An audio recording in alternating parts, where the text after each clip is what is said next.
이번 6평 시험으로 이걸 보셔야 돼. 학생들은 자기가 몇 등급이냐 이렇게 보시면은 정확히 자기 위치를 파악하기가 쉽지는 않아요. 왜냐면 등급은 스펙트럼이 크니까요. 그래서 어떻게 하는 게 좋냐면 자기가 틀린 개수가 몇 개냐를 먼저 파악하는 게 좋아요. 그러면 제가 아까 라인 잡아드렸잖아요. 그러면 대략적으로 자기가 어디 라인이다. 그 다음에 목표까지 가려면 몇 개를 더 맞아야 된다. 이게 구체적으로 보일 거거든요. 그럼 예를 들어서 자기가 만약에 20개를 틀렸어요. 근데 목표하는 게 예를 들어서 12개 정도다. 만약에 서성한 정도가 되면 이제 12개 정도 라인 되거든요. 그러면 8개 정도 올려야 되잖아요. 그러면 8개. 그 다음에 20개 정도면 건국대나 동국대, 홍익대, 권동욱 라인이거든요. 그러면 이제 거기에서 만약에 서성한 라인까지 내가 올리고 싶다. 그러면 8개를 더 맞으면 되거든요.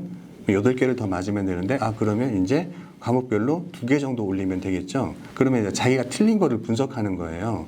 자기가 틀린 거를 분석하는데 어떻게 하냐면, 틀린 거를 3가지로 분류를 하는 거예요. 첫 번째는 바로 이번에 내가 실수해서 틀린 거. 그러니까 시험을 다시 보면 바로 맞출 수 있는 거. 이게 몇 개인지. 이런 걸 좀 파악을 해야 되고, 그리고 이 실수는 왜 일어났는지. 이런 걸 봐야 되겠죠. 두 번째는 내가 좀 공부를 조금 더 하면 맞출 수 있는 게 몇 문제인지.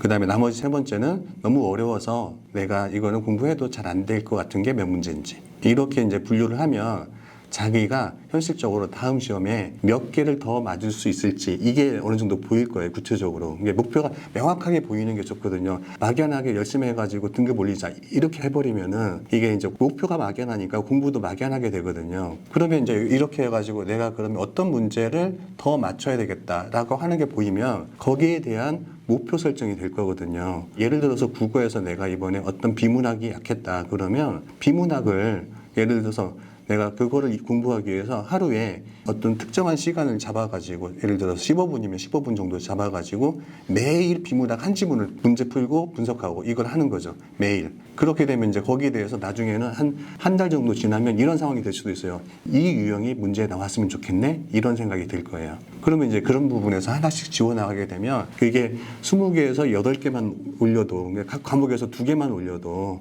그러면 대학의 라인이 엄청나게 변하거든요. 그래서 구체적인 어떤 자기 현재 상태를 파악하고 그 다음에 틀린 거를 여기 3가지 분류해가지고 첫 번째 내가 실수했는 거는 이제 없앨 수 있도록 노력하고 두 번째 부분에서는 내가 공부하면 올라갈 수 있는 부분에서 거기에 계획을 세우는 게 이번 육모의 어떤 의미라고 보여집니다.